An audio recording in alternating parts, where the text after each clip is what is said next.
Hello and welcome to this Tony Surridge video guide on the topic of F8 Audit and Assurance for the ACCA examining body.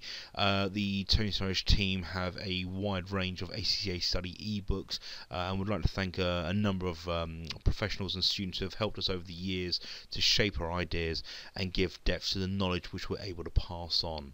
We're extremely grateful to them all. Naturally, for further information on the F8 exam, any of the topics contained within, and even some other ACCA subjects which we cover, please do take a look at our website www.tonysurridge.co.uk. Okay, so having a look now at F8, of course the story, or rather the study of audit, is not popular with many students who often look upon it as another one of those dead or discursive subjects which requires a lot of reading, regurgitation of facts, and then in the exam having to respond to situations which most of us have never been in and perhaps never will be. In fact, the truth is anything but. In the last few years, the auditing environment has changed dramatically. Corporate scandals in the US and Europe led to serious concern about the quality of financial reporting and corporate behaviour. Inadequate audits, poor corporate governance, lax standards and insufficient regulatory oversights were, to varying degrees, blamed for the problem. In particular, the regulation of accounting firms and their auditing practices came under intense scrutiny throughout the world. The scope, applied standards, and even the thinking behind the audit has changed, and these changes need to be reflected in what ACCA students learn. Students need a clear understanding of what is important in audits today. They need to learn the principles and be aware of what audit tools they will be using, and above all, they need to appreciate the extreme importance of auditing as part of their professional tool bag. Interestingly enough, we often find students are very reluctant to commence their studies of audit in light of the view that it might be boring or quite hard in terms of the reading levels, but by the end of the program they are so enthusiastic about what they've found and what's actually involved that they decide this ought to be their chosen career, their chosen area of specialism within their accounting profession. Let's see how you guys fare. Okay, so moving on now. Before starting your studies of auditing, it's very useful to get an overview of the stages involved. So drilling down into more detail makes sense. It's like producing a coloured picture. First you outline in pencil to give shape, and then the colours can be added for life and detail. To help provide an overview, let's go through the stages of a simulated audit engagement. The details, shall we say, as follows. Imagine a made-up case study. Okay, so you're a partner at, say, Green and Associates, a made-up company name, a medium to large accounting firm, and then one morning a letter is received from a potential client, let's call them Goody Sweet Manufacturing, or GSM for short, a local unlisted UK company which requests your company to submit a proposal for its current audit. Now, you understand from the letter that GSM is of a size considered small by UK legislation, but its principal shareholder, say, who is not employed by the company, by using a legal entitlement, has insisted on an audit by an independent auditor. This will be GSM's first independent audit. Now, the senior partner in your firm has assigned you to be GSM's engagement partner. Now, you know there are 7 main stages involved, and okay, we're going to quickly just go through those now. The first stage, background knowledge. Having the background knowledge of auditing, its principles and practice, is of course essential and assumed by the examiner. The first thing to do is then to secure the audit if you want it. Moving on, a central requirement is the planning of the audit. You'll find that this is often heavily examined in your ACCA FA exams. Next, the first hands-on testing part of the audit involves control testing. This interim audit can commence before the closing date of the financial statements. And then moving on, the interim audit will determine the nature and scope of the final audit. Most of the final audit takes place after the closing date of the financial statements. Next is the all-important review stage. A lot of peer quality testing goes on at this stage. Also, auditors must worry about subsequent events, going concern problems, and so on. And then finally, the audit prepares and issues reports. There are 6 main types of audit report, and also the auditor has a duty to report to the GSM's management by means of a management letter. The following overview screens, which we'll go through in a minute, goes through these processes, stages and documents involved in such an audit engagement in just a little bit more detail. And this overview will give you a good idea of what is involved in the ACCA Paper F8 syllabus. Now, in general terms, the examiner will expect you to know things such as what is an audit, who are the audit team, such as their titles, responsibilities, etc., the distinction between internal and external auditing, the meaning of true and fair view, and the importance of materiality. Let's have a look at the objectives of the audit. The objective of the audit is for the auditor to form an opinion as to the true and fair view of the historic financial statements and to report this to the users, thus giving them professional assurance. The auditor will also report deficiencies in the financial system to the client's management. Legal requirements. Now, the auditor needs to comply with statutory requirements which cover appointment, removal and resignation of auditors, the rights and duties of auditors, and the reports of listed companies. Unfortunately, that is not all. The auditor is also regulated by international standards on auditing, otherwise known as ISAs. The Paper F8 syllabus includes awareness of 31 ISAs, but, however, good news, detailed knowledge is not required. It is always useful to quote the main ISAs in support of points that you raise in your F8 exam, such as, to give a couple of examples, ISA 210, agreeing the terms of audit engagements, ISA 300, planning an audit of financial statements, ISA 500, audit evidence, and another one, ISA 700, forming an opinion and reporting on financial statements, etc. Now, the examiner will expect candidates to know the ACCA's rules of professional conduct. In the past, this has proved to be a very fertile area for final exams. And of course, any auditor would need to know the procedures and rules of their own accounting firm. That's the last thing there to take into consideration. And of course, one little final note there, don't forget you are a professional accountant accredited by ACCA, so therefore this shouldn't be a problem for you.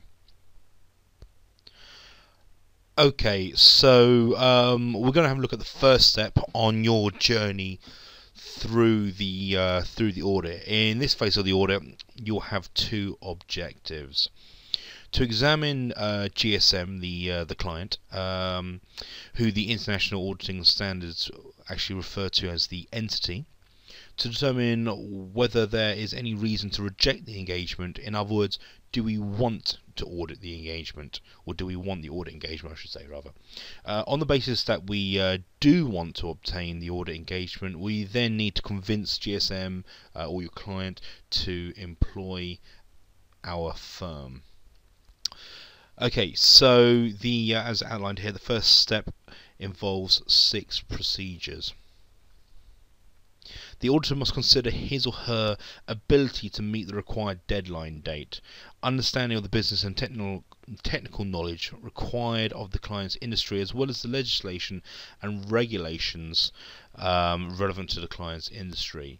The need for specific competencies and issues relating to objectivity and independence will also be of further consideration here. At this stage, the auditor would also consider the nature of the client and its management, its business position and ethics, and the risk it presents. Pending litigation, overdue taxation, and previously modified audit reports, etc., will all be part of this appraisal exercise. The auditor will also need to determine whether his or her firm needs to employ the work of other specialists or experts as part of the audit. For example, if the audit involves testing and evaluation placed on art, then the auditor would probably need to call on the services of an expert from the art world. The need for other specialists or experts will be an important consideration for planning the costs of the audit and subsequently the fee that you will be charging to the client, as well as understanding the complexity of the audit testing itself. Also, occasionally, there may be a need to communicate with the predecessor auditor who may be willing to pass on important facts concerning the client. Obviously not the case if this is the first audit. This can raise complicated and behavioural issues which a candidate in the exam needs to be aware of. Selecting staff. Okay, depending on the policy of the particular accounting firm, an audit team can include the engagement partner, the quality assurance partner, the audit manager, audit seniors, and assistant auditors. They all have individual roles to play. Now, in terms of a client proposal normally includes an executive summary, client expectations, details of the audit team, the proposed audit approach, after service monitoring and fees, etc. The written proposal becomes part of the audit documentation. And if you take a look at ISA 210, the terms of audit engagement, that provides a very useful guide on the type of engagement letter delivered to the client, which should be dated and signed as acceptance by the client. This letter then also becomes part of the audit documentation. Okay, so going back now to the case study there. Let's say one day soon after submitting your proposal, a telephone call coming from the GSM's finance director confirms that your accounting firm has been awarded the engagement contract. You have sent your new client the engagement letter and all is satisfactory, so now you need to plan the audit, and that is not necessarily an easy task. Your audit will be made of two main parts. Tests of controls. It is important first to test the entity's internal controls, also known as the interim audit. Control testing can be conducted before the closing date of the financial statements.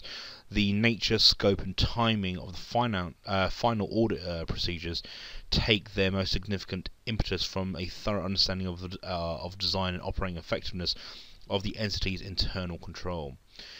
If the control environment is shown to be strong, then the scope and extent of the final audit can be reduced. And the final audit. In the main, the final audit involves detailed substantive audit procedures and testing. As just suggested, the scope of substantive testing is influenced by the effectiveness of the client's internal controls. Okay, the auditor would want to assess as much information as possible about the entity and its business environment when planning its audit. An important part of planning is to assess the risks of material misstatements. Knowledge of the entity's business risks and the effectiveness of its internal control would be essential for this task. The auditor would use such knowledge to set a level of acceptable audit risk, that is, the risk that the auditor might form an incorrect opinion. And the lower the acceptable risk set, the bigger is the need for audit procedures and testing to be planned. Sorry there, yeah, that's the audits of material misstatements there. Auditors are not required to certify that financial statements are 100% accurate. That would be somewhat of an impossible task. But rather, they report that accounts represent a true and fair view, which, although not providing 100% assurance, does give the user sufficient professional assurance about the accuracy of their financial statements. True and fair, therefore, leaves the auditor to make judgment about what level of error is or is not material to the true and fair view. The lower the level of materiality set, obviously the greater the scope of audit required. Consider for a moment the amount of homework that you would have to put in if you only allowed yourself a 2% chance of exam failure. And looking at the planning strategy, then an audit strategy statement is a very wide, dealing with the whole audit and covering matters such as audit completion date, audit staff to be employed, quality assurance requirements, etc. And then on the other hand though, an audit plan is prepared for each facet of the audit procedures and testing. For example, a detailed audit plan would be prepared for testing the entity's sales receipt systems, another for verifying inventory valuation, and yet another for confirming bank balances, and so on and so on. Okay, so let's get down to work. The audit team have been assigned. Your plan is established. After discussion with the members of the audit team, now the audit work begins. Your aims in this, the main part of the audit, are to test for evidence of the strengths or weaknesses of your client GSM's internal control structure, the interim audit, and then test for evidence of the fairness of the financial statements, which obviously forms the final audit. The controls testing phase of your audit will involve the 6 main procedures detailed on the screen now. Controls testing forms the central part of modern auditing and gives rise to the term risk-based auditing. If controls are weak, there is greater risk of material misstatements in the financial statements, and thus more need for other audit procedures to be undertaken. In essence, auditors are concerned to ensure that 1. Controls are in place, 2. That these controls are complied with, and 3. That they are effective. Controls testing provides other fertile ground here for the exam questions, and this time of a practical nature, so please bear this in mind for your ACCA F8 preparation. The 6 main procedures detailed on the screen need to be examined at the depth required for you to achieve the right level of exam confidence. Right, just moving on.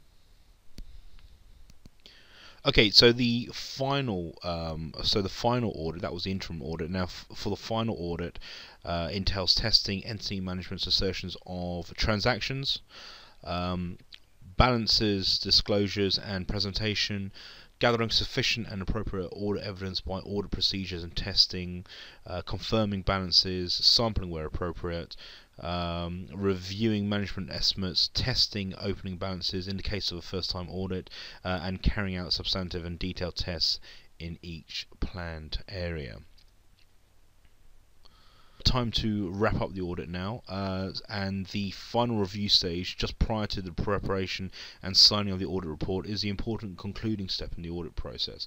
It is the auditor's opportunity to make an overall examination of the financial statements before coming to a decision on the appropriate form of the audit report. Review is usually undertaken by senior audit staff, including the audit engagement partner, who will ultimately sign the end report. The elements included in the overall review stage include, looking at the five procedures here, the review of the entity's corporate government policies and systems, review of subsequent events, review of the going concern concept, wrapping up procedures such as overall analytical review and management representations, and then finally consideration of matters of attention of partners, MAP for short. Here at the final stage, then, the need to produce the reports. The objectives of the auditor here are: 1, to form an opinion on the financial statements based on an evaluation of the conclusions drawn from the audit evidence obtained, and 2, to express clearly that opinion through a written report that also describes the basis for that opinion. The auditor would form an opinion on whether the financial statements are prepared in all material respects in accordance with the applicable financial reporting framework. In order to form that opinion, the auditor would conclude as to whether he or she has obtained reasonable assurances about whether the financial statements as a whole are free from material misstatements, whether not due to fraud or perhaps error. That conclusion would take into account the auditor's conclusions whether sufficient appropriate audit evidence has been obtained, and the auditor's conclusion whether uncorrected misstatements are material individually or in aggregate, and finally the evaluations required. And finally, the last step there is the dated and signed audit report is delivered to the entity's management, known as the management letter. So to summarise then the things that we've covered off in this quick overview of the FA audit topic, starting with number one, the background knowledge into the client, the obtaining of the audit itself, planning the audit and gathering necessary teams and specialist resources as required, conducting the interim audit itself, conducting the final audit, secondly, the review, and lastly, the reporting back to the client. Okay, well look, that's it. That there is our quick overview of the ACCA F8 topic, and a little bit of a brief insight as to what you may expect, and a couple of snippets of what you can, what you should be revising for your ACCA F8 exams. Please do have a look at our website www.tonysarge.co.uk and have a look in our ACCA study section. We've actually got 2 ebooks at the moment for the F8 topic. Our F8 Q&A, as you can see there, we have a full range of multiple choice questions and answers, diagnostic Q&As again, exam status Q&As, which is a little bit more in depth, and ISA based short Q&As, and a whole load more. The other type of ebook that we provide for the ACCA FA exam are our revision mnemonics and charts. This is a little bit more visual, helps with memory aids and memory mnemonics, as well as specimen examples of audit working papers. There's a lot of pictorial information there in this ebook, and a full glossary of goodness knows how many FA audit and assurance terms. We hope that you enjoyed our quick presentation overview, and hopefully we'll see you again soon for the next one. Thank you. All the best.